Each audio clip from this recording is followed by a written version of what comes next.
경쾌하고 신나는 인트로 음악 시작, 곧이어 코믹한 효과음과 함께 화면 전환. 안녕하세요. 세상 모든 집사님들. 여러분의 냥님은 오늘도 안녕하신가요? 혹시 아침에 눈을 떴는데 발끝에서 느껴지는 축축함과 코를 찌르는 그 익숙한 냄새 때문에 잠이 확 깨신 적 없으신가요? 네, 바로 배신의 냄새 말입니다. 분명 어젯밤까지는 내 배 위에서 골골송을 부르던 사랑스러운 녀석이 왜 도대체 내 아끼는 이불의 지도를 그려놓은 걸까요? 우리 애가 드디어 고장났나? 내가 뭘 잘못했길래 이런 시위를 하는 거지? 이런 생각 한 번쯤 해보셨죠? 오늘 그 모든 오해를 풀어드리겠습니다. 고양이의 오줌 테러는 복수심의 표현이 아니라 몸이 아프다는 간절한 SOS, 신호일 수 있다는 사실. 지금부터 그 비밀을 파헤쳐 보겠습니다. 시작하기 전에 여러분의 사랑스러운 테러리스트, 냥님의 이름을 댓글로 남겨주세요. 누가 제일 가는 말썽쟁인지 한번 보자고요. 자, 본격적으로 시작하기 전에 이거 하나만 기억해 주세요. 고양이는 세상에서 가장 깔끔 떠는 동물 중 하나입니다. 자신의 냄새를 숨겨서 천적으로부터 자신을 보호하려는 본능이 아주 깊게 박혀 있거든요. 그래서 용변을 본 뒤에 미친 듯이 모래를 파서 덮는 거고요. 그런 녀석들이 자기 채취가 뚝뚝 묻어나는 소변을, 그것도 자기 휴식 공간이나 집사의 공간에 일부러 남긴다. 이건 정말 보통 일이 아니라는 뜻입니다. 집사야, 나 좀 봐줘. 나 지금 너무 아파 라고 온몸으로 외치고 있는 거예요. 그러니 이불 빨래 할 생각에 화부터 내지 마시고 오늘 제가 알려드리는 의학적 원인들을 하나씩 체크해 보셔야 합니다. 어쩌면 여러분의 작은 관심이 냥님의 생명을 구할 수도 있어요. 첫 번째 의심 질병, 바로 고양이 하부 요로계 질환, 줄여서 FLUTD입니다. 이름 한번 거창하죠? 이건 방광이나 요도에 문제가 생기는 모든 질병을 통칭하는 말인데요. 고양이 비뇨기계 질환의 끝판왕이라고 할 수 있습니다. 마치 우리가 컴퓨터에 문제가 생기면 컴퓨터가 이상해요 라고 뭉뚱그려 말하는 것과 같죠. 그 안에는 방광염, 요로 결석, 요도 폐색 등 아주 다양하고 무서운 원인들이 숨어 있습니다. 고양이가 화장실을 들락날락하면서 소변은 찔끔찔끔 보거나 소변 볼 때 아픈 소리를 낸다면 거의 100% 이 녀석의 소행일 가능성이 높습니다. 화장실은 아픈 곳이라는 공식이 머릿속에 생겨버려서 엉뚱한 곳에 실수를 하게 되는 거죠. 이건 절대 가볍게 넘길 문제가 아닙니다. 특히 수컷 고양이를 키우는 집사님들은 지금부터 눈을 두 배로 크게 뜨고 들으셔야 합니다. 요도가 좁은 수컷 고양이에게 요로 결석 등으로 인한 요도 폐색이 발생하면 말 그대로 소변이 아예 나오지 못하는 응급 상황이 발생합니다. 이건 정말 위험해요. 단 하루나 이틀 만에 급성 신부전으로 이어져 생명을 잃을 수도 있는 그야말로 시간과의 싸움입니다. 만약 냥이가 계속 화장실 자세를 취하는데 소변이 한 방울도 안 나온다. 혹은 배가 빵빵하게 부풀어 오르고 만지면 아파한다. 지금 당장 이 영상을 끄고 24시 동물병원으로 달려가셔야 합니다. 정말이에요. 내일 아침에 가야지 하는 순간 냥님과 영영 이별할 수도 있습니다. 그만큼 무서운 게 바로 이 하부 요로계 질환입니다. 두 번째 원인은 바로 방광염입니다. 앞서 말한 FLUTD의 가장 흔한 원인 중 하나죠. 사람도 방광염 걸리면 소변 볼 때 찌릿찌릿 아프고 화장실을 계속 가고 싶잖아요. 고양이도 똑같습니다. 방광에 염증이 생기니 소변이 계속 마려운 느낌이 들고 막상 화장실에 가면 아프기만 하고 시원하게 볼 일은 못 보는 거죠. 냥이 입장에서는 정말 미치고 팔짝 뛸 노릇일 거예요. 아니, 이놈의 화장실은 왜 이렇게 나를 아프게 하는 거야? 라고 생각하게 되면서 혹시 다른 푹신한 곳, 예를 들면 집사의 침대 같은 곳에 싸면 좀 덜 아플까 하는 생각에 실수를 하게 되는 겁니다. 절대 집사를 골탕 먹이려는 게 아니라는 점 꼭 기억해 주세요. 오히려 냥이는 너무 아파서 스스로 해결책을 찾아보려 애쓰는 중인 거예요. 방광염은 세균 감염으로 생기기도 하지만 고양이에게는 특별히 특발성 방광염이라는 게 아주 흔합니다. 특발성이라는 말은 쉽게 말해 원인을 잘 모르겠다는 뜻이에요. 엑스레이를 찍어도 초음파를 봐도 딱히 돌멩이나 혹은 보이는 건 없는데 방광은 잔뜩 예민해져 있는 상태죠. 수의사들은 주로 스트레스를 가장 큰 원인으로 꼽습니다. 이사, 새로운 가족의 등장, 가구 배치 변경, 심지어 집사가 평소와 다른 사료를 주는 것까지 예민한 고양이에게는 전부 스트레스가 될 수 있어요. 혹시 최근에 냥이의 생활에 큰 변화가 있었다면, 그리고 배뇨 실수가 잦아졌다면 이 특발성 방광염을 강력하게 의심해 봐야 합니다. 냥님의 마음을 편안하게 해주는 게 최고의 치료법일 수 있습니다. 세 번째, 방광 및 요로 결석기입니다. 말 그대로 소변이 지나가는 길에 돌멩이가 생긴 거예요. 상상만 해도 끔찍하죠. 소변에 들어있는 미네랄 성분들이 어떤 이유로 뭉쳐져서 작은 모래알이나 심지어 자갈만한 돌멩이를 만드는 건데요. 이 돌멩이들이 방광 내부를 돌아다니면서 벽을 긁고 상처를 내니 얼마나 아프겠어요. 당연히 혈뇨를 보게 될 확률도 아주 높습니다. 만약 냥이 소변 색깔이 평소보다 붉거나 핑크빛을 띈다면 이건 거의 빼도 박도 못하는 결석의 신호일 수 있습니다. 딸기 우유 같은 소변은 귀여운 게 아니라 아주 위험한 신호라는 거 잊지 마세요. 이 돌멩이들이 소변기를 꽉 막아버리면 아까 말씀드린 무서운 요도 폐색으로 이어질 수 있고요. 결석은 왜 생기는 걸까요? 여러 원인이 있지만 가장 큰 영향을 미치는 건 음수량과 시기입니다. 물을 잘 안 마시는 고양이들은 소변이 농축되면서 미네랄이 뭉치기 쉬운 환경이 만들어져요. 우리 애는 건사료만 좋아하는데 어떡하죠? 하시는 분들 많으시죠? 그런 아이일수록 더욱더 음수량에 신경 쓰셔야 합니다. 집안 곳곳에 물그릇을 놔두거나 흐르는 물을 좋아하는 양이를 위해 정수기를 설치해 주는 것도 좋은 방법이에요. 또한 특정 성분이 많이 함유된 사료를 계속 먹일 경우에도 결석이 생길 위험이 높아질 수 있습니다. 그래서 처방식 사료가 중요한 거고요. 일단 결석이 의심되면 반드시 병원에 가서 어떤 종류의 결석인지 확인하고 그에 맞는 치료와 식이 관리를 시작해야 합니다. 네 번째, 조용한 암살자라고 불리는 신장 질환입니다. 특히 나이 든 고양이를 키우는 집사님들이라면 귀를 쫑긋 세워야 할 이야기예요. 신장, 즉 콩팥은 우리 몸의 정수기 같은 역할을 하죠. 노폐물을 걸러서 소변으로 내보내는 아주 중요한 기관입니다. 그런데 이 신장이 망가지기 시작하면 더 이상 소변을 제대로 농축하지 못하게 돼요. 그래서 몸은 자꾸 물을 찾게 되고 다음 단요, 결과적으로 소변을 엄청나게 많이 자주 보게 됩니다. 화장실까지 달려갈 시간도 없이 그냥 그 자리에서 싸버리는 경우가 많아지는 거죠.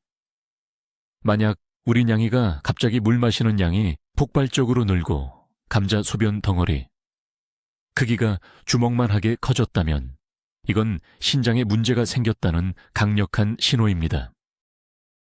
더 무서운 사실은 신장 질환의 증상이 눈에 띄게 나타났을 때는 이미 신장 기능의 70% 이상이 손상된 후라는 점입니다. 정말 조용한 암살자라는 별명이 딱 맞죠.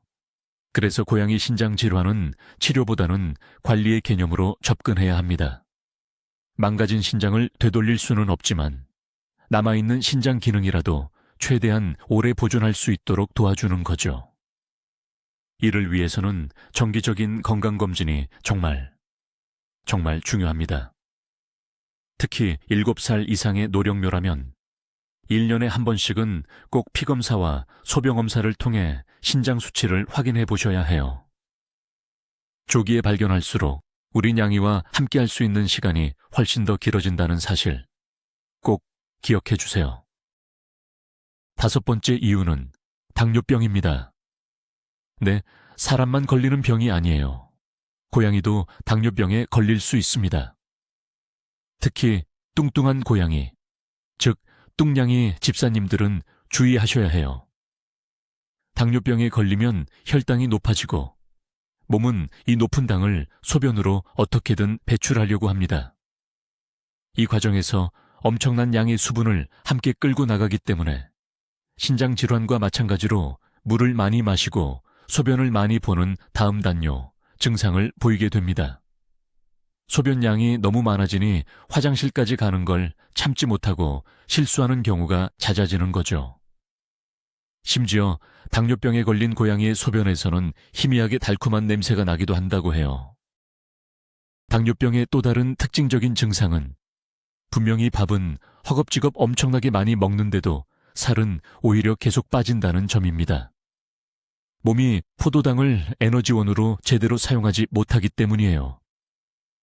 우리 애는 식탐도 좋고 잘 먹는데 왜 자꾸 마르지? 물도 너무 많이 마셔. 이 3가지 조합이 보인다면 당뇨병을 강하게 의심하고 즉시 병원으로 가보셔야 합니다. 고양이 당뇨병은 집사의 꾸준한 관리가 있다면 충분히 함께 살아갈 수 있는 병입니다. 매일 인슐린 주사를 놔줘야 할 수도 있지만 우리 냥이를 위해서라면 그 정도는 할 수 있잖아요. 사랑으로 이겨낼 수 있습니다. 6번째, 갑상선 기능 항진증입니다. 이것도 주로 10살 이상의 노령묘에게서 많이 나타나는 질병인데요. 목에 있는 갑상선에서 호르몬이 너무 많이 분비되면서 몸의 신진대사가 비정상적으로 활발해지는 병입니다. 마치 몸의 엔진이 계속 최고 속도로 돌아가고 있는 것과 같아요. 그래서 행동이 갑자기 부산스러워지고 밤에 잠도 안 자고 울면서 돌아다니기도 합니다. 심박수와 혈압이 올라가면서 신장으로 가는 혈류량도 늘어나 소변량이 증가하게 되죠. 결국 또 다음 단뇨 증상으로 이어져 배뇨 실수로 나타나는 겁니다. 신장병, 당뇨병, 갑상선 기능 항진증. 이 3가지는 노령묘 다음 단뇨의 3대장이라고 불릴 만큼 흔한 원인이니 꼭 기억해 두세요. 갑상선 기능 항진증의 특징은 당뇨병과 비슷하게 식욕은 왕성해지는데 체중은 오히려 감소한다는 점이에요. 먹는 족족 에너지를 태워버리니까요. 또한 성격이 갑자기 공격적으로 변하거나 예민해지는 모습도 보일 수 있습니다. 우리 애가 나이 들더니 성격이 이상해졌어라고만 생각할 게 아니라 질병의 신호일 수 있다는 걸 알아차려야 합니다. 갑상선 기능 항진증은 약물이나 처방식 사료, 경우에 따라서는 방사성 요오드 치료 등으로 충분히 관리가 가능합니다. 치료를 시작하면 언제 그랬냐는 듯이 다시 예전의 차분하고 사랑스러운 모습으로 돌아오는 경우가 많으니 꼭 수의사와 상담해보세요. 7번째 원인, 바로 관절염입니다. 아니, 관절염이랑 오줌 실수가 무슨 상관이야 싶으시죠? 상관이 있습니다. 아주 깊은 상관이요. 특히 나이 든 고양이에게 관절염은 생각보다 훨씬 흔한 질병입니다. 관절이 아프면 어떻게 될까요? 움직이는 것 자체가 고통이 됩니다. 예전에는 펄쩍 뛰어오르던 캣타워나 소파도 그저 쳐다만 보게 되죠. 그런데 만약 화장실에 턱이 높다면? 냥이에게는 그 낮은 턱 하나를 넘는 것조차 에베레스트 산을 등반하는 것 같은 고통일 수 있습니다. 아이고, 삭신이야. 저기까지 언제 가냐. 그냥 여기서 싸자. 이렇게 되는 거예요. 심지어 화장실 안에 들어가더라도 좁은 공간에서 방향을 틀고 자세를 잡는 것 자체가 불편해서 그냥 더 편한 바닥에 실수를 하기도 합니다. 고양이는 통증을 숨기는데 세계 챔피언급 선수들이에요. 그래서 집사가 관절염을 알아채기란 쉽지 않습니다. 하지만 배뇨 실수 외에도 몇 가지 힌트가 있어요. 그루밍을 예전처럼 꼼꼼하게 하지 않아서 털이 뭉치거나 지저분해지고 높은 곳에 오르내리는 것을 꺼리고 걸음걸이가 뻣뻣해지거나 특정 부위를 만지면 예민하게 반응하는 등의 모습이죠. 만약 이런 증상들이 보인다면 턱이 낮은 화장실로 바꿔주거나 화장실 입구에 작은 계단을 놓아주는 것만으로도 배뇨 실수가 마법처럼 사라질 수 있습니다. 물론 근본적인 통증 관리를 위해 병원에 방문하는 것이 가장 중요하고요. 우리 냥님의 편안한 노후, 집사의 세심한 관찰에서 시작됩니다. 8번째, 인지기능 장애 증후군, 사람으로 치면 치매입니다. 고양이도 나이가 들면 사람처럼 치매에 걸릴 수 있다는 사실 알고 계셨나요? 뇌 기능이 저하되면서 여러 가지 행동 변화가 나타나는데 그중 하나가 바로 배변 실수입니다. 자기가 평생 사용해 온 화장실의 위치를 까먹거나 심지어 화장실이라는 것 자체를 인지하지 못하게 될 수도 있어요. 그래서 그냥 자기가 잠자던 자리나 밥 먹던 곳 근처에서 아무렇지 않게 실수를 해버리는 거죠. 이건 냥이가 일부러 그러는 게 아니라 정말로 잊어버려서 그런 겁니다. 그러니 절대 혼내시면 안 돼요. 오히려 더 불안해하고 혼란스러워할 뿐입니다.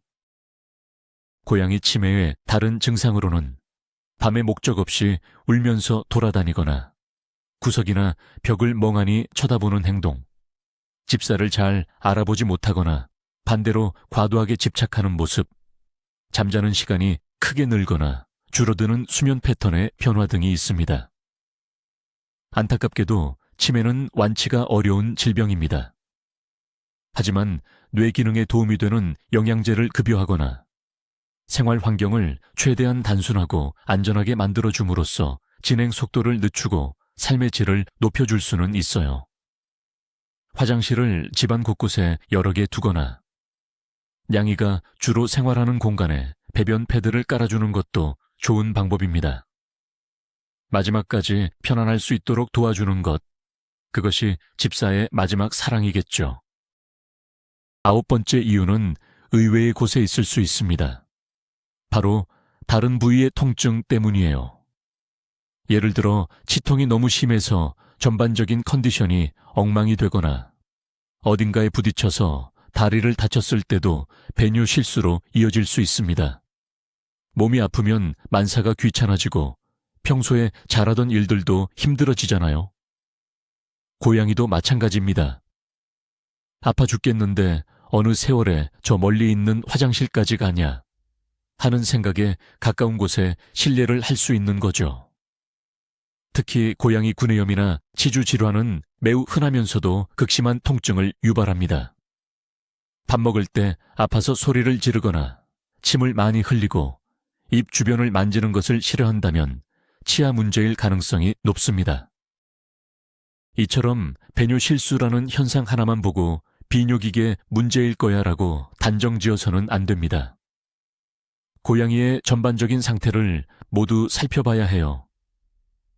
평소와 다른 점은 없는지, 식욕이나 활력은 어떤지, 불편해 보이는 곳은 없는지 꼼꼼하게 관찰하는 집사 탐정이 되어야 합니다.